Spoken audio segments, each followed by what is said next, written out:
नमस्कार। स्वर्णिम मध्य प्रदेश छत्तीसगढ़ में आप सभी का स्वागत है। मैं हूं आपके साथ प्रियंका तिवारी। खबरों को विस्तार से जानेंगे। छत्तीसगढ़ के सीएम भूपेश बघेल ने बीजेपी पर तीखा हमला बोला है। इस दौरान सीएम बघेल ने क्या कुछ कहा, आपको सुनाएंगे। देखिए, मूल बात क्या है? मूल बात यह है कि गरीबी, भुखमरी, बेरोजगारी, महंगाई। राहुल जी दो मुद्दे पे पद यात्रा कर रहे हैं, तीन मुद्दे पे। पहली बात है बेरोजगारी, दूसरी महंगाई। उसके बारे में प्रहलाद जोशी या भारतीय जनता पार्टी के नेता या सत्ता में बैठे हुए लोगों को बयान देना चाहिए कि क्या महंगाई है इस देश में, क्या बेरोजगारी है इस देश में। इसके बारे में आंकड़े दे या उस दिशा में क्या प्रयास कर रहे हैं उसके बारे में बताएं, तो बात समझ आती है।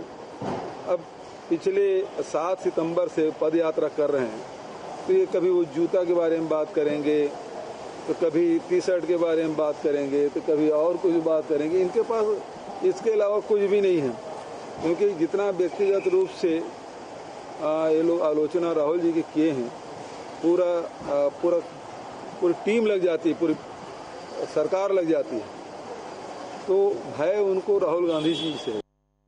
प्रमुख है वो शामिल होंगे। देखो, अब ऐसा है कि वोट क्या क्या नहीं कराती, क्योंकि उसकी जमीन खिसक गई है भारतीय जनता पार्टी की। कर्नाटक में चुनाव होने वाला है, महाराष्ट्र, गुजरात, मध्य प्रदेश, तो इसमें से 3 जो प्रदेश है, कर्नाटक, महाराष्ट्र और मध्य प्रदेश, ये तो लोकतंत्र की चोरी हुई है, आप सब जानते हैं। उसके बाद बन जाता है गुजरात, गोवा, उत्तर प्रदेश, उत्तराखंड और नॉर्थ ईस्ट कुछ राज्य। तो एक पट्टी बची हुई है। अब उसको अब ये लोग तो कहे थे कांग्रेस मुक्त भारत, अभी खुद सिमटते जा रहे हैं। तो कभी वो मस्जिद और मजार जा रहे हैं मोहन भागवत जी, तो कभी अब क्रिसमस का आयोजन कर रहे हैं।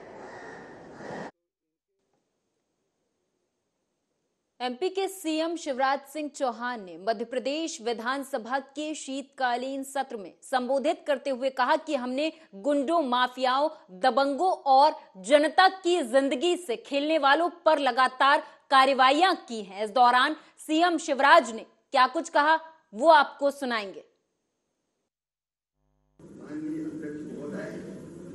हमने भी कार्रवाई की, गुंडों पे कार्रवाई की, दबंगों पे कार्रवाई की, माफियाओं पे कार्रवाई की।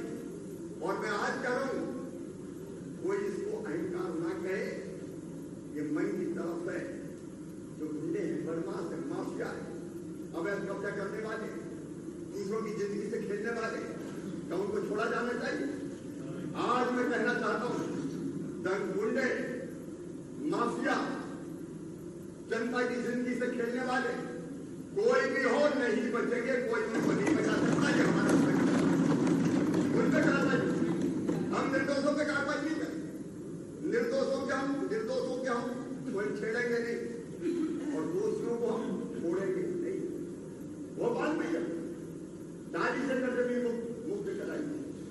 मैं क्या आया रामेश्वर शर्मा बैठे, उनके क्षेत्र में वहां गरीबों के मकान बनाए, हम माफियाओं से छुड़ाएंगे, गरीबों के मकान बनाएंगे। इंदौर में भी बनाएंगे, उज्जैन में भी बनाएंगे। तो समाज के दुश्मन हैं, उनको माननीय अध्यक्ष महोदय हम नहीं छोड़ सकते। मैं एक और चिंता भी प्रकट कर रहा हूँ पक्ष से प्रतिपक्ष से। चीन में कोविड के कारण अभी हालत काफी खराब है और वेरिएंट भी चीन का आपने आज समाचारों में देखा होगा अपने देश में आया है, तो फिर सावधान रहना है। मैंने तो 23 मार्च को शपथ ली और रात को 9 बजे 8 बजे शपथ ली और रात को 9 बजे मैं बल्लभ भवन पहुंच गया।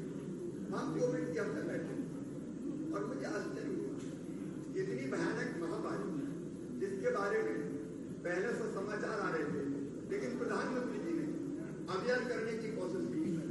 इस बार जो सरकार चलाई उसमें 2.25 साल को केवल कोविड से लड़ाई लड़ते ही गुजर गए। 550 मैंने बैठने की, 550 रोज परिश्रम करते और वर्चुअल बैठक मैंने अस्पताल से भी नहीं छोड़ी। जब मैं खुद कोविड से इन्फेक्टेड रहा क्योंकि उस समय हमको व्यवस्था बनानी थी मान्य केवल भोपाल में नहीं, हमने इंदौर में भी प्राइवेट अस्पताल किया। जो तात्कालिक रूप से जितनी जानकारी कोविड के बारे में थी कि टेस्ट करो, पहचानो, कई तरह की अफवाहें फैलाई गई। आपको पता है स्वास्थ्य कर्मियों के हमले तक उस समय दिनों रात एक ही काम था, हम टेस्ट करें, आइसोलेट करें, उनका इलाज करने का काम करें। मैं उसके बहुत विस्तार में नहीं जाता, लेकिन उस समय जो उपाय समझ में आए सरकार ने पूरी शिद्दत के साथ किए। हमने क्राइसिस मैनेजमेंट कमेटियां बनाई। क्राइसिस मैनेजमेंट कमेटियों में केवल सरकारी अफसर और मंत्री नहीं थे, हमने पंचायत स्तर पे, ब्लॉक स्तर पे, जिला स्तर पर कमेटियां बना के जनता को इन्वॉल्व किया। जब ज्यादा लोगों को रखने की जरूरत पड़ी तो हमने कई जगह कोविड केयर सेंटर अनेक स्थान पर बनाए, यहाँ तक कि ग्राम पंचायतों में बनाए, स्कूलों में बनाए कोविड केयर सेंटर ने भी काफी अच्छा काम किया। पेशा में माननीय अध्यक्ष महोदय, हमने जमीन के अधिकार, जंगल के अधिकार एक नहीं, उनकी परंपराओं और जीवन मूल्यों के संरक्षण के अधिकार दिए हैं। कम से कम वो तो सुन ले। पहली चीज जमीन का अधिकार, माननीय अध्यक्ष महोदय, पेशा के नियमों में हमने तय किया। हर साल ग्राम सभा में, जानते हैं आप, मैं बहुत विस्तार में नहीं जा रहा, ग्राम सभा बनेगी, ग्राम सभाएं बन रही है, लगातार मैं मॉनिटरिंग कर रहा हूँ, संबंधित जिलों के 16 में बैठ कर रहा हूँ। ग्राम सभा के गठन से लेकर बाकी चीज हो जाए, जमीन के अधिकार में हर साल पटवारी और फील्ड गार्ड, खसरे और अच्छी नकल, बीबन की नकल सीधे ग्राम सभा में रखेगा, ताकि कोई आदिवासी की जमीन इधर से उधर ना कर पाए। धन्ना की जमीन पन्ना के नाम पे हो जाए पता ही नहीं चले, ये अब नहीं होगा। पूरा रिकॉर्ड ग्राम सभा में रखा जाएगा। माननीय अध्यक्ष, कई बार छल से, कपट से, बेईमानी से जनजाति आदिवासी भाई बहनों की जमीन और एक सरल और मैं अपने विशेषकर आदिवासी विधायक मित्रों को कहना चाहता हूँ, एक सरल और चल रहा है। आदिवासी की जमीन अगर खरीदना है तो जैसे भी किसी आदिवासी बेटी से शादी कर लो और उसके नाम पे जमीन खरीद लो और वो जमीन अपने नाम हो जाए। अरे यहाँ तक कि कई जगह सरपंची का चुनाव लड़ाने के लिए इस तरह के षड्यंत्र करते हैं। ऐसे षड्यंत्रों से सावधान रहो। छल से अगर कोई ऐसी जमीन ले ली गई तो ग्राम सभा उसमें हस्तक्षेप करेगी और वो जमीन वापस दिलाने में महत्वपूर्ण रोल अदा करेगी। ये पेशा में प्रावधान किया जाए। अब हेलीकॉप्टर की बात हो रही थी, मैं हेलीकॉप्टर से जाता हूँ, मुख्यमंत्री तो हेलीकॉप्टर से जाता है। मैं कमलनाथ जी को नहीं कि मुख्यमंत्री ना हूं तो भी हेलीकॉप्टर मुझे मिलना है। मैं जब मुख्यमंत्री नहीं था, मैं तो बाय रोड जाया करता था। गोविंद सिंह जी नहीं है, वो कह रहे थे, वो सर्किट हाउस पर कमरे हमने की बात कर रहे थे, तो दूसरा कमरा में माननीय अध्यक्ष महोदय जसपाल जी बैठे हैं। मैं ट्रेन से रात को मंदसौर उतरा, 20 में मैंने रूट से यात्रा की और वहां उतर के जब हम सर्किट हाउस पहुंचे तो मुझे तो लगा कि 13 साल मुख्यमंत्री रहा, ठीक ठाक जगह मिले जाए। कांग्रेस का कमरे में बड़ा ताला था, मुझे कहा कि दरबार में मैं तो जाने लगा। यशपाल थोड़े नाराज हुए, ये गुप्ता भी थे, एक्स चीफ मिनिस्टर, एक्स यार मेरे छोड़ो काय थे माननीय अध्यक्ष महोदय, मैं नेता प्रतिपक्ष के सम्मान से उठने की व्यवस्था करूंगा, बाकी विधायकों के मान की भी चिंता करूंगा, लेकिन हमें दूसरा कमरा दिया गया, उस पर रुक गए। हम डरते रहे। अब आप तो धरना बढ़ना देते होंगे 2-4 घंटे का, हम तो हड़ताल। तो वहीं दूसरी तरफ एमपी के गृह मंत्री नरोत्तम मिश्रा ने मीडिया से बात करते हुए पीएम मोदी के कार्यों की सराहना की है। आप भी सुने। हमने तय किया है कि इस पूरे के पूरे उसके लिए जीतू पटवारी जी के झूठ बोलने में सदन का उपयोग करने के लिए, उनके झूठ बोलने में अपने आप को महिमामंडित करने के लिए, उनके झूठ बोलने में भाजपा को बदनाम करने के लिए, उनके झूठ बोलने में हमारी सरकार को बदनाम करने के लिए हम अपने विधायकों से प्रश्न और संदर्भ समिति में विधानसभा अध्यक्ष को इनकी शिकायत दिलवाएंगे और कार्रवाई की मांग उस पर हम करेंगे। इस पवित्र सदन का उपयोग या इस पवित्र सदन का उपयोग अपने पाप के लिए कोई व्यक्ति कैसे करता है, ये नजारा कल देखने को मिला। कोई व्यक्ति अपने हितों के लिए कैसे पार्टी को गर्त में ले जाता है, ये भी कल सदन के अंदर देखने को मिला। बड़ी विचित्र स्थिति थी सदन की कल। सरपंच और उप सरपंच दोनों गायब थे। गांव लूटने की होड़ कोई तीसरा ही कर रहा था, श्रेय लूटने की होड़ कर रहा था। बिना ड्राइवर और कंडक्टर की गाड़ी चल रही थी कल, अविश्वास की। इनकी पार्टी के अध्यक्ष कमलनाथ जी कहते हैं कि सदन में भाजपा की बकवास सुनने नहीं जाता। कल हमने देखा कांग्रेस का अविश्वास था, उसको ही उनने बकवास मान लिया, सुनने ही नहीं आए।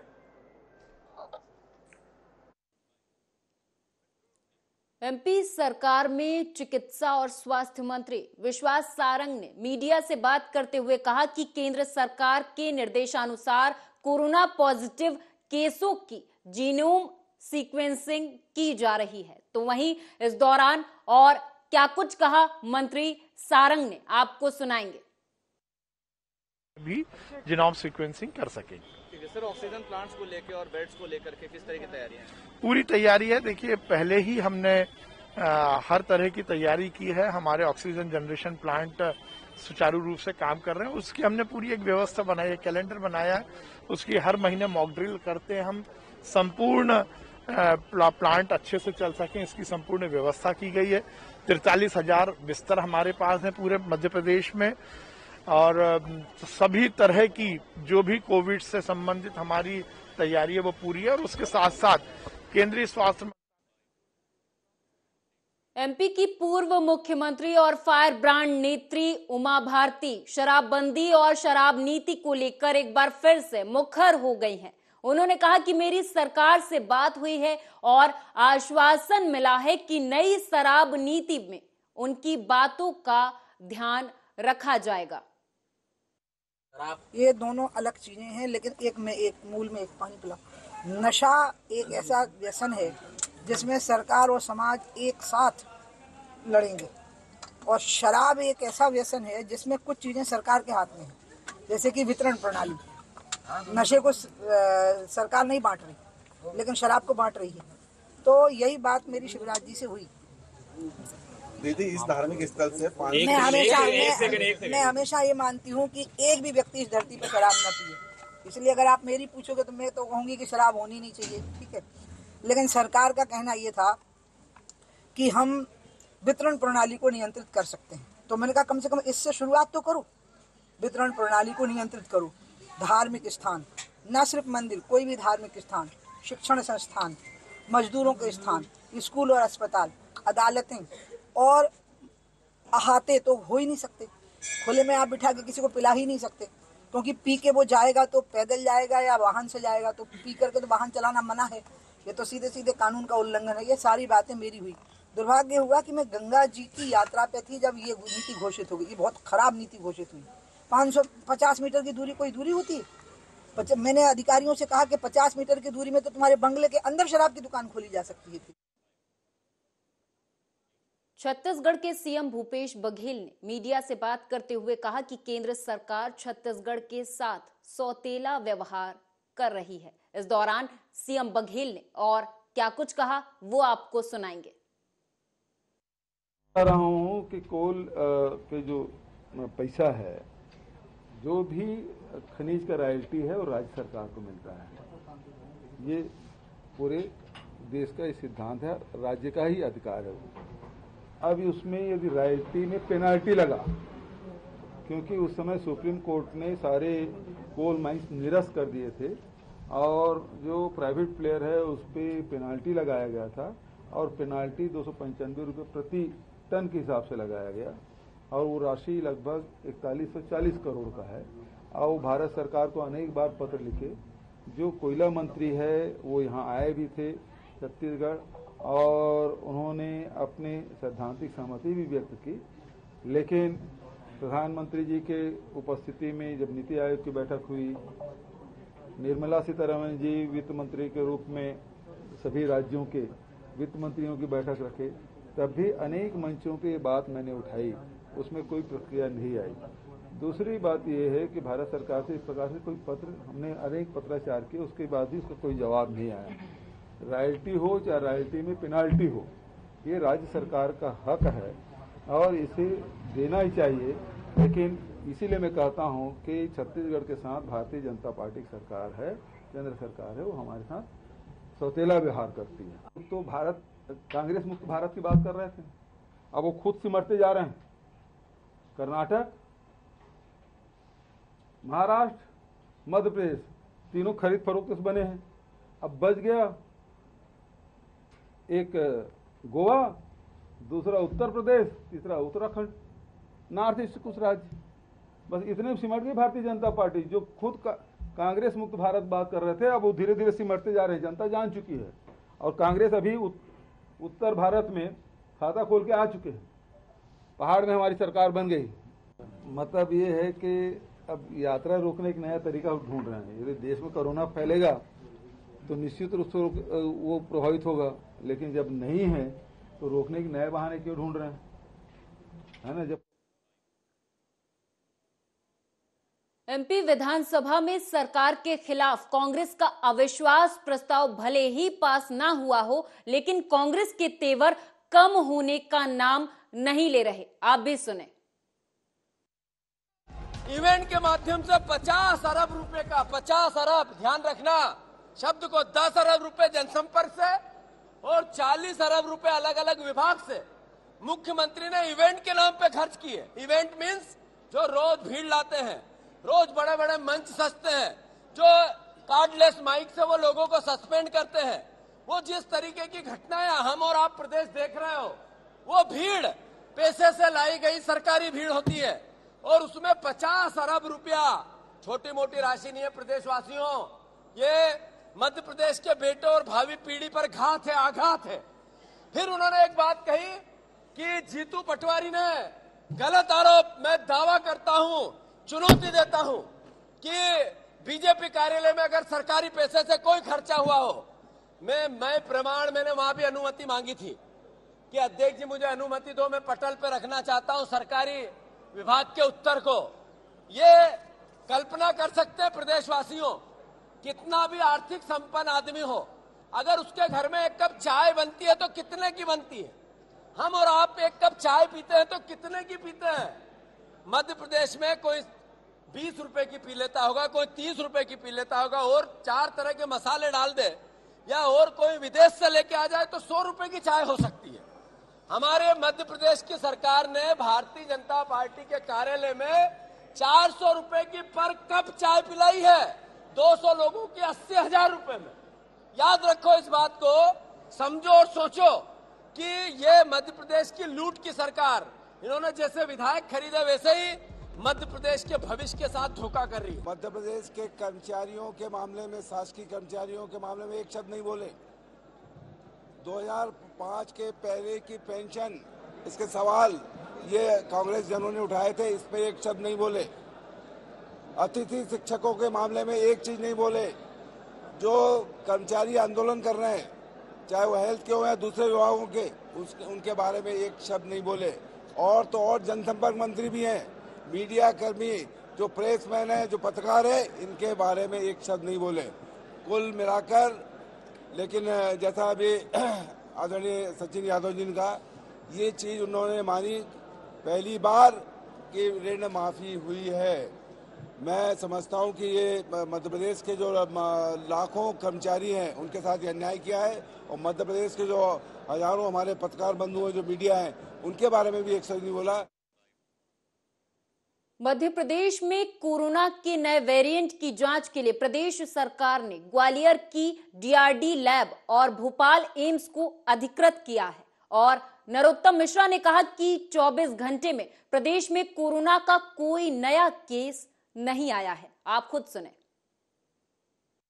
2 लैब उसके लिए अधिकृत कर दिए नए वेरिएंट की दृष्टि से। एक DRD लैब ग्वालियर है और एक एम्स भोपाल है।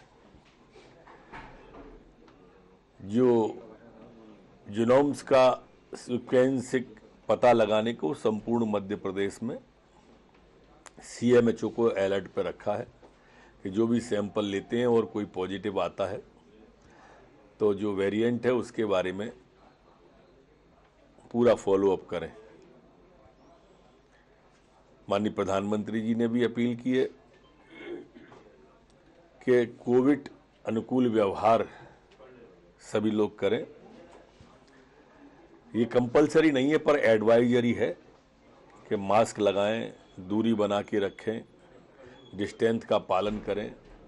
जो कोविड अनुकूल व्यवहार है वो हमें करना चाहिए। MP के इंदौर में एक अनोखा मामला सामने आया। दरअसल धोखाधड़ी के आरोपी ने अपनी बीवी से विवाद के बाद थाने में जाकर सरेंडर कर दिया। भंवरकुआ थाना पुलिस आरोपी को पिछले 1 साल से ढूंढ रही थी। साथ ही आरोपी पर पुलिस ने 2000 रुपए का इनाम भी घोषित कर रखा था। बता दें आपको कि पत्नी के प्रताड़ित करने पर आरोपी पति स्वयं पुलिस थाने पहुंचा और सरेंडर कर दिया। नवंबर 2021 में एक मामला सामने आया था जिसमें जिला प्रशासन इंदौर के द्वारा थाने पर प्राथमिकी दर्ज कराई गई थी कि गुटकेश्वर महादेव मंदिर एकता नगर क्षेत्र की जो एक ज़मीन है जो कि मंदिर की ज़मीन थी, उसको कुछ प्राइवेट व्यक्तियों के हाथों में कुछ लोगों ने भूमाफिया के द्वारा बेचा गया है। उस पर से धोखाधड़ी की धाराओं में मुकदमा। मध्य प्रदेश की राजनीति में लंबे समय से आदिवासियों का मुद्दा भुनाया जा रहा। प्रदेश की गद्दी पर बैठी पार्टी बीजेपी और विपक्ष कांग्रेस दोनों ही आदिवासियों को साधने की भरपूर कोशिशें कर रहे। खुद को आदिवासी समर्थक बताने के लिए खूब कोशिशें भी की जा रही। इसी के तहत पिछले कुछ समय से पेसा कानून को लेकर राजनीति जारी है। मरनी क्षेत्र को बहरगांव क्षेत्र के बहुत से हमारे साथी बंधु लोग आए हुए थे माननीय विधायक महोदय जी से मिलने के लिए। किन्हीं कारणों से माननीय विधायक महोदय के बाहर रहने के कारण से मुलाकात नहीं हो पाई, तो प्रशासन की तरफ से हम लोग प्रतिनिधि के रूप में आए हैं और उन मांगों को ग्रहण किया है। और इसी के साथ इस खास पेशकश में मेरे साथ बस इतना ही। आप देखते रहें आर्या न्यूज।